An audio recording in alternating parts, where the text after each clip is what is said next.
In many ways, the character of Jesus was contradictory to the systems of that time, the time of Jesus Christ himself. Jesus comes into this community where certain things have been done in a particular way, following tradition, following the custom. But he comes and brings in something new, something that is not easy for the people to immediately understand and accept, because it comes as a contradiction to what they've been doing. And today he tells them, "Do you think that I have come to bring peace on earth? I have not come to bring peace, but a sword." It is difficult to think of Jesus saying these words, that he has not come to bring peace, but a sword. In other words, but conflict. But what is he trying to say? That his personality, his character, cannot easily be accepted in a community where things have been done in a particular way. He comes as the dawn of the New Testament.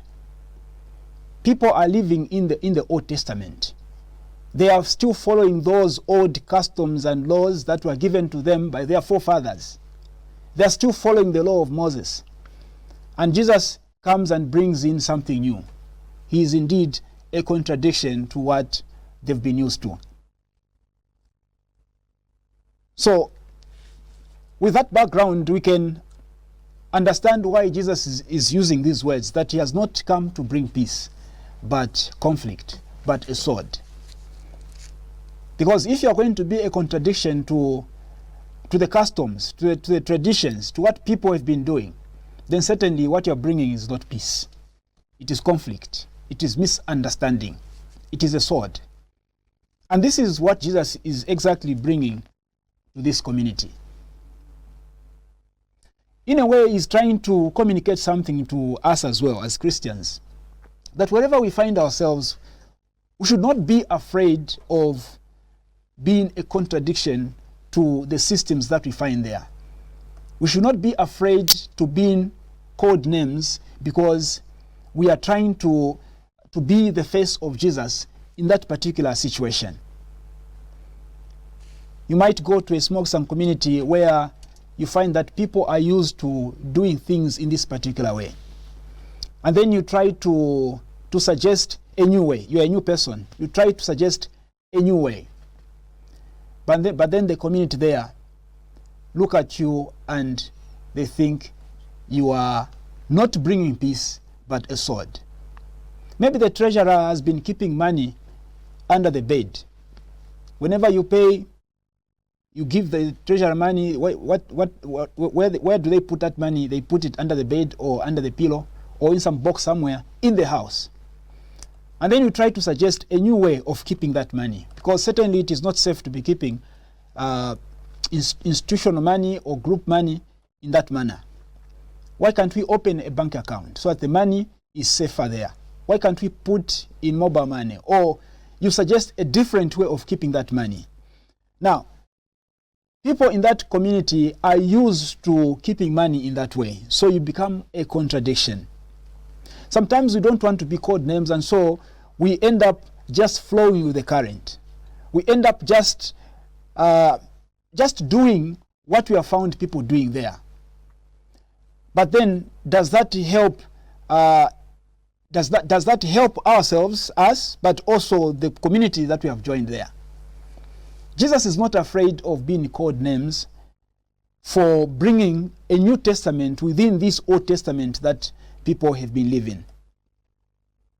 He's encouraging us also to be that courageous, to be ready to be called names for being this new person that brings in a new system. Maybe it is at a place of work, at a company where maybe people have been stealing. Okay, we know corruption happens in these companies. People have been stealing, and it is a system that people have gotten used to. You know, it is possible to get used to stealing. It is possible to get used to corruption. But then you come into that situation. You don't want to flow with the current. You don't want to join into the theft. you become a whistleblower. And certainly, you're not going to be a point of peace in that community, on that company. You're not going to be a point of peace at all, because you are upsetting the theft that has been going on for a long time. So you can as well just say the words that Jesus says today. Do you think I've come here to bring peace? But I've come here to bring the sword, to bring conflict. But conflict in a positive manner. Conflict because you are challenging the evil that you have found there. And that is our duty as Christians, to challenge what is not right, to challenge the evil that you find in whatever situation. It could even be at a domestic level in the family. There could be certain things happening in the family that are not right. But then people are afraid to speak out because they don't want to be called names. Jesus says, if putting things right in that family is going to cause you end up in some kind of prison somewhere, so be it. If you're trying to correct that situation in that family will gain you hatred from those family members, so be it. Because certainly you have to be a contradiction in that particular situation, a contradiction to what you have found there. Somewhere in the gospel, again, Jesus is talking about carrying the cross. And if people are going to call you names, that could be the cross that you're going to carry.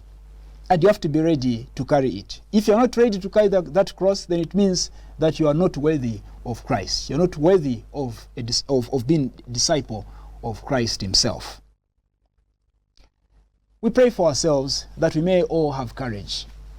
Courage to bring a New Testament into an Old Testament. Courage to be able to speak the words that Jesus Christ gives us in today's gospel. Do you think I've come to bring peace? I've come to bring conflict, and conflict in a positive manner. We pray that we may have courage to challenge the evil where we see it. If something is not right in the family, we pray that we may have the courage to point it out and to challenge it, because our primary duty as Christians is indeed to be a contradiction to the evil that we see happening. Amen.